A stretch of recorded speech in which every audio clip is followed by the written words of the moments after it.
Hey, hello, it's Rochelle, Legacy Home and Garden. I'm currently at work, so don't tell the boss.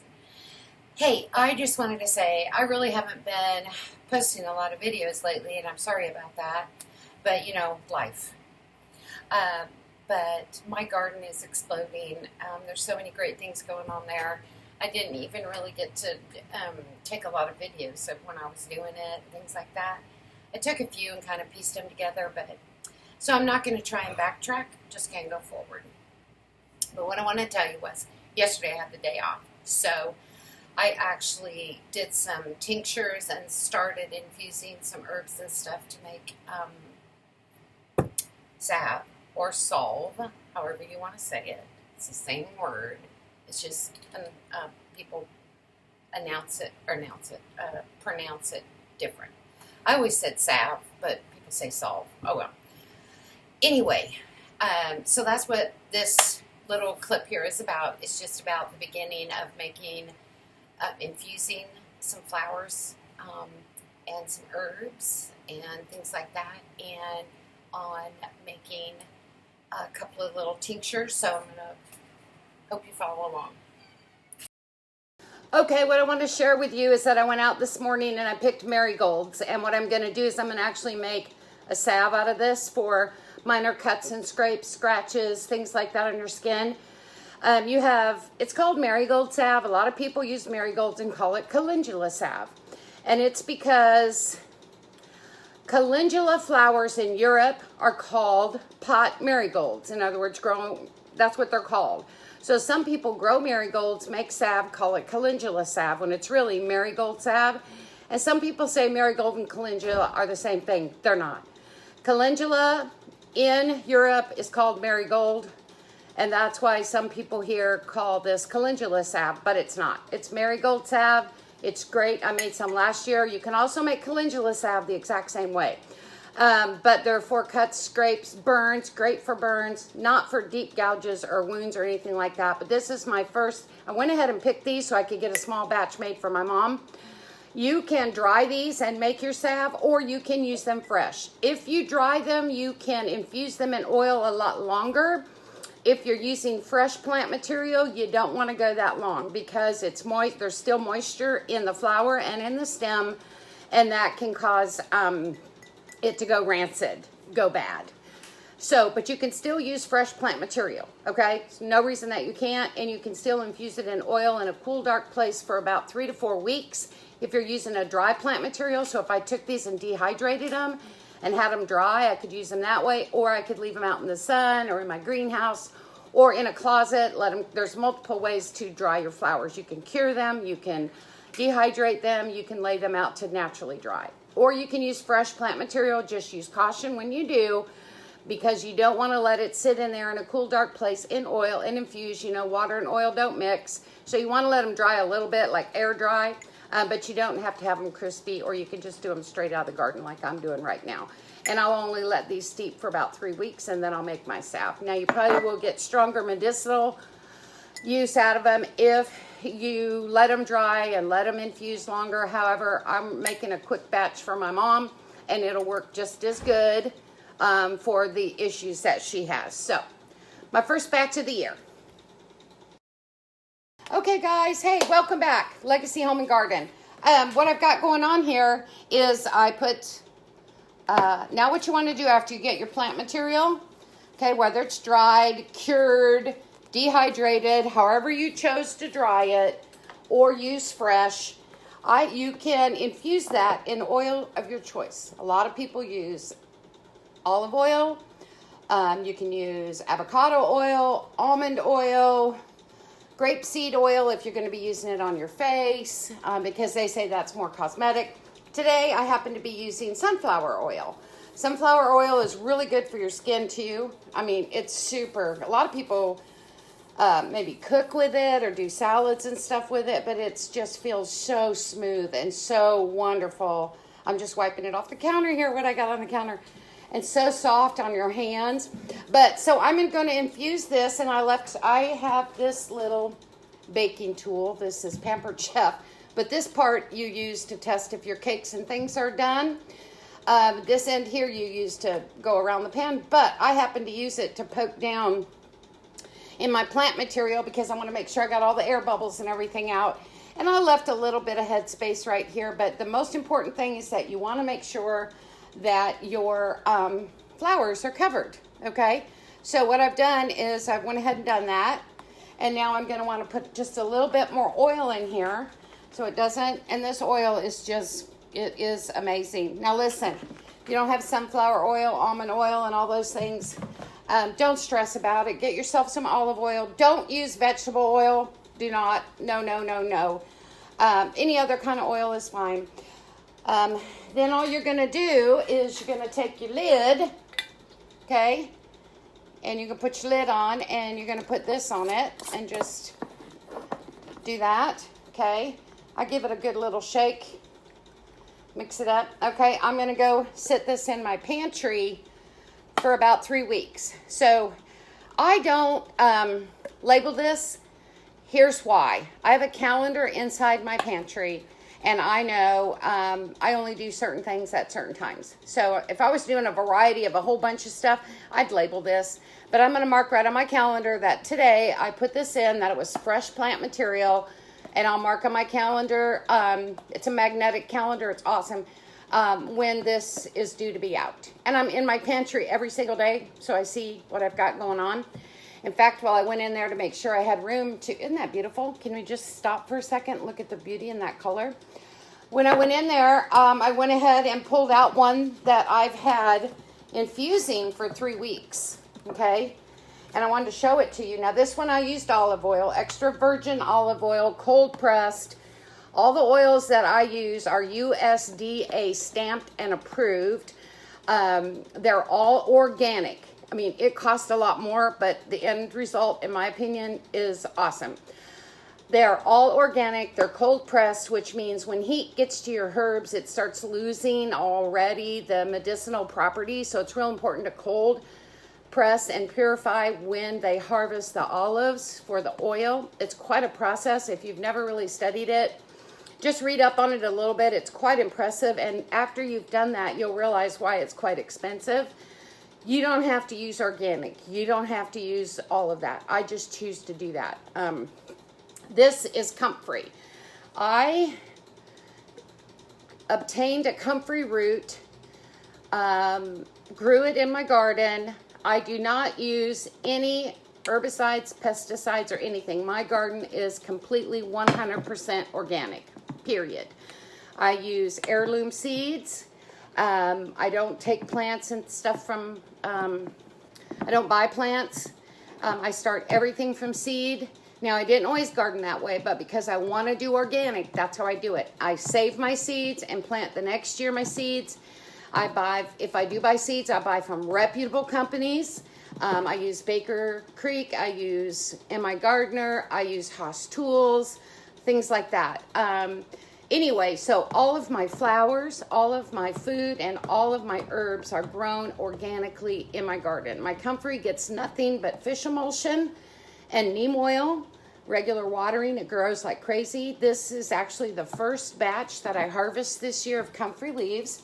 And I went and I put it in this, and you don't even know what size jar this is, to be honest with you. It's not a gallon, so it must be half gallon maybe, because it's bigger than this one. I don't know. And I have had this one in there steeping or infusing, excuse me, covered in olive oil, comfrey infusing I put it in on May 8th.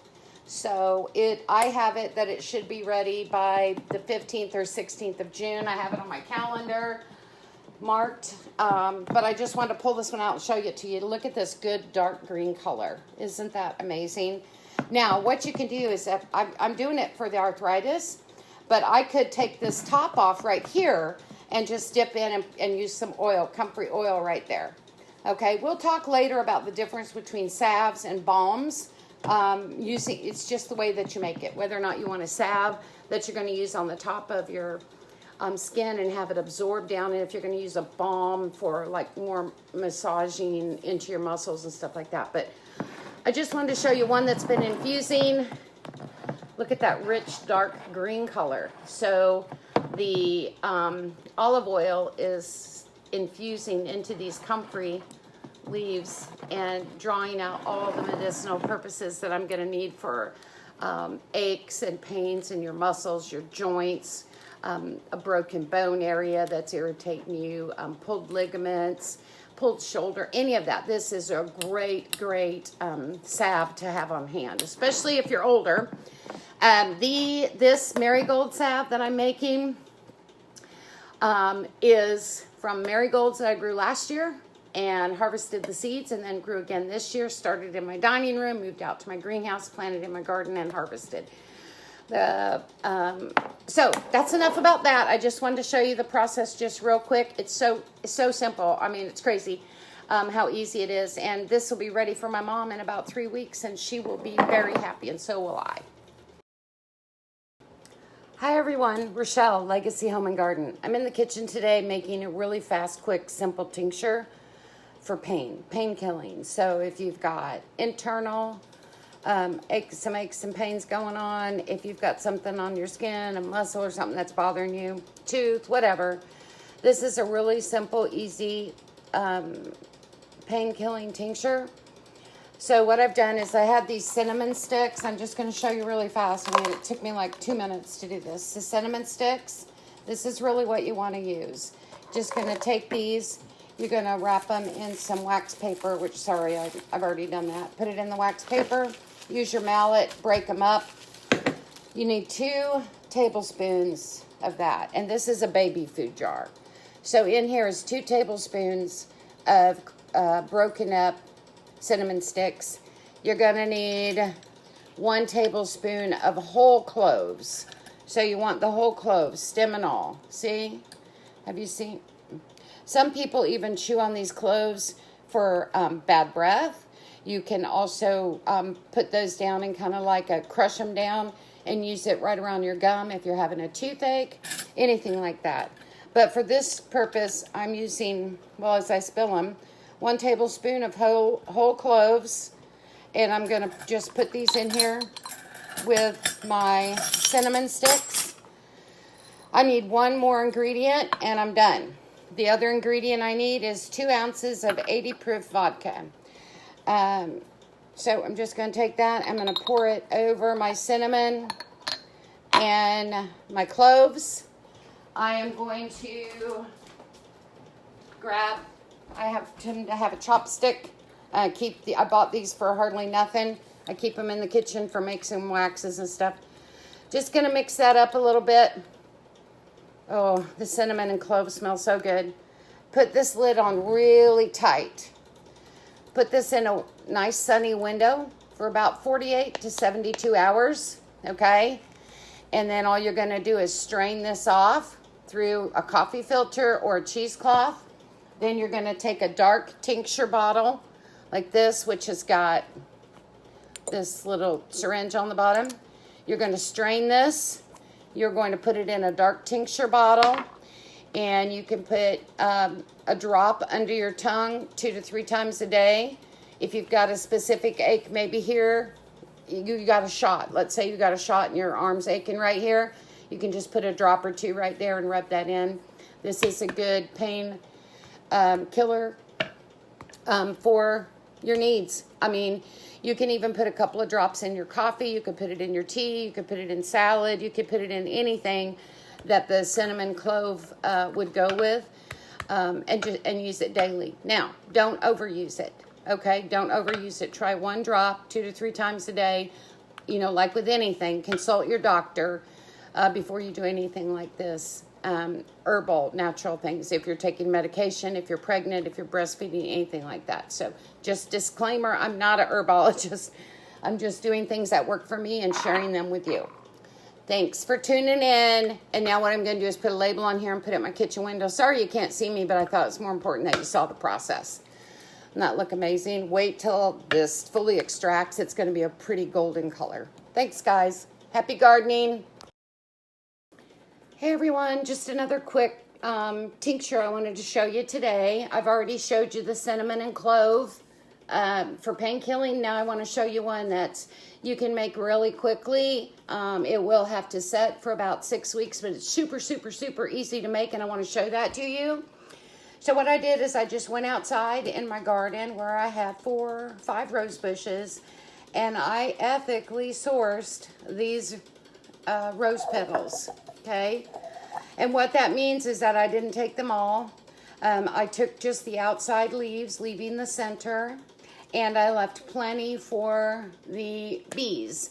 So I took from every other bush only a few, and left plenty out there. What I'm gonna make is just simply a stress and anxiety tincture.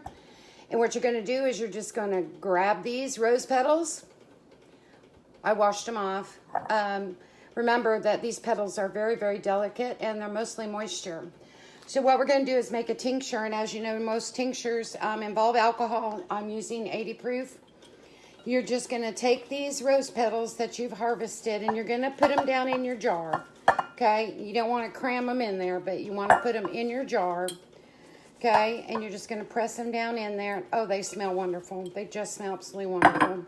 Now I'm going to go ahead and press them in a little, but I am not going to pack them in there, okay? You don't want to just like super pack them down.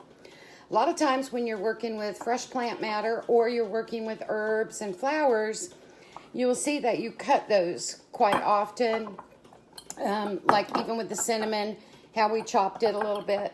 I'm just going to press them down in there just a little bit, but you see I'm not doing it hard. And I've got this filled. Now all I'm going to do, guys, is I'm going to take this vodka and I'm going to go ahead and start pouring it in, okay? And I'm going to put it in there quite a ways, okay? Then I'm going to stop for a moment.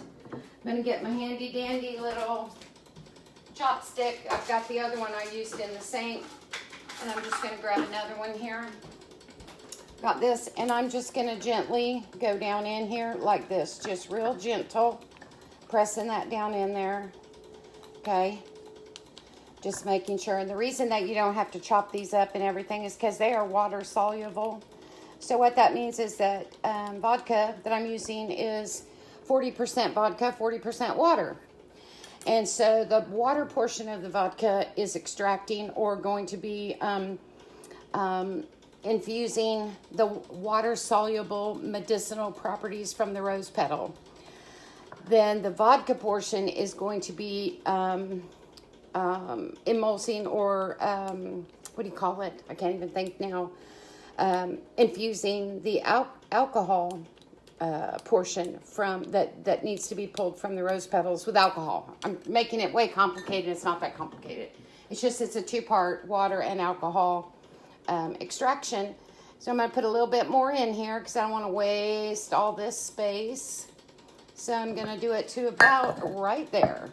Okay, leaving about 1 inch. That's all I need. Okay, then I'm going to go ahead and poke it a little bit more just to make sure all the air bubbles and stuff are out. Okay, all right, then the roses are covered. They smell wonderful, guys. They really do. Then you're just going to take your lid. I'm going to put a good lid on here, tight. Now, this is going to sit in a cool, dark place for about 6 weeks. You can give it a good shake. You can go in and shake it every now and then if you want, but I'm shaking it gently. I don't want to, damage my beautiful rose petals in there. You can use any rose. You can use wild roses. You can use roses you grow in your garden. A rose is a rose is a rose, no matter what. And so you can go out and pick wild roses. I've got some growing down the road that just vine everywhere. You can try that. You have roses in your own garden. You can do that. Now that I'm turning it a little more, and then all you have to do is let this sit in a cool, dark place for 6 weeks. Take it out, strain it through a coffee filter or a cheesecloth or whatever you like to strain all the liquid out. Then take that healing, soothing, stress relieving, anxiety relaxing, muscle relaxing. You come home at the end of the day, you sit in the chair and you're just like, oh, what a day. Then you're going to get yourself 5 to 10 drops of this under your tongue. You're going to figure out what's right for you. So I always say less is more. So start with 4 or 5 drops. See how that affects you. remember, with anything that you're doing medicinally, herb-wise, or whatever, always consult your doctor. Let them know what you plan to do, especially if you're pregnant, breastfeeding, if you're planning to become pregnant, if you're on any over-the-counter medicine, prescribed medicine. Just let your doctor know exactly what you plan to do. Make sure it's fine. Also, if you're allergic in any way to roses, you obviously don't want to do that. But then you just put it in there, and then when you're feeling stressed, anxious, you have a lot of anxiety, you just kind of need to relax. It has a calming effect. It's not going to put you to sleep by any means. I mean, it's just going to help to relax you. If you've got some stuff going on internally, it's going to help relax those muscles inside your body and say, hey, calm down, just relax, relax. So it's going to be really good for that, guys. So I'm going to put this in I'm going to label it, put it in my cabinet, mark it on my calendar. I've written it down already in my tincture book. And that's it. So if you've got a little bit of vodka, what do we use? Maybe $3 or $4 worth of vodka and roses that grew in my garden in a jar. So this is going to make a lot of tincture, okay? And you say, well, you might look at it and say, that's not going to make very much. But when you're only pulling out a dropper, and this is the little tincture bottle that I have here, and I showed you on my other one, but it's a little dropper, okay? And when you pull out, say, 5 or 10 drops of this, you're not even going to notice it's gone. So this will last a good long time. Now, I will tell you, you want to use these flowers when they're fresh. You don't want to use them when they're dried up. No, you want the liquid, that's the moisture that's in those flowers. You can use dried rose flowers for other stuff, but not this tincture. You want fresh rose petals. Okay, thanks for tuning in. Again, I just showed you more the process than me because I just thought it was that important, and to show you how very simple and easy it is to make your own stress relieving, relaxing, just relax, chill out rose tincture. I hope you try it. Happy gardening. Hey, thanks for hanging in there. Thanks for watching. I hope that you learned a little bit, but just to clarify a couple of things. I'm not an herbologist. I haven't been to school I've been to school, but not for that.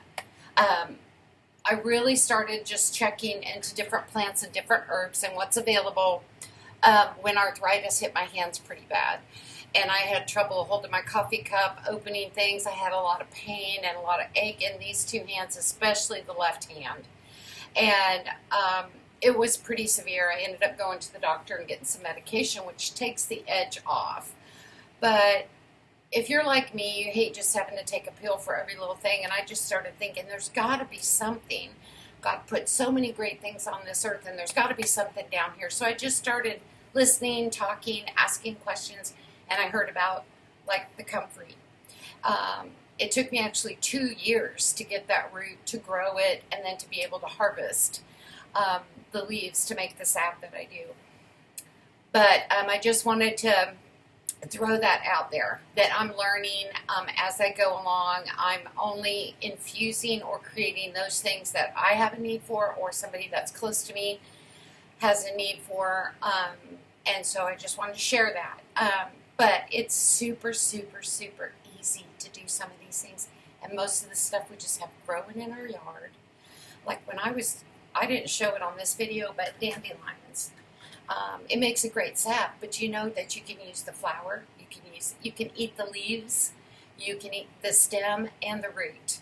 Now, it's so strange because I was thinking like dandelion tea because my mom's talked about it so much. So I'm thinking you like pull the dandelions, you dry them or whatever, and then you pull the little petals, right? Because there's little seeds in there. So that's what I was thinking. So no, but I'm totally wrong. I was totally wrong in that. It's the root of the dandelion that has all that great stuff in it, and that you pull out and you wash and you chop in little pieces and you roast it in the oven for a little bit, and then you can put it in your tea. Yeah, who'd have knew? But anyway, I didn't cover that in this particular video. I just talked mostly about a few other things, but I wanted to clarify, calendula and marigold are not the same flower. They're different, but you can make salve from both of them, and you make salve the exact same way. Each of them has different medicinal properties. Rose petals you can use fresh or dry, and when you're doing tinctures and things like that, you really want the fresh materials, but you can use the dry leaves for other things. Comfrey, you want to have dry.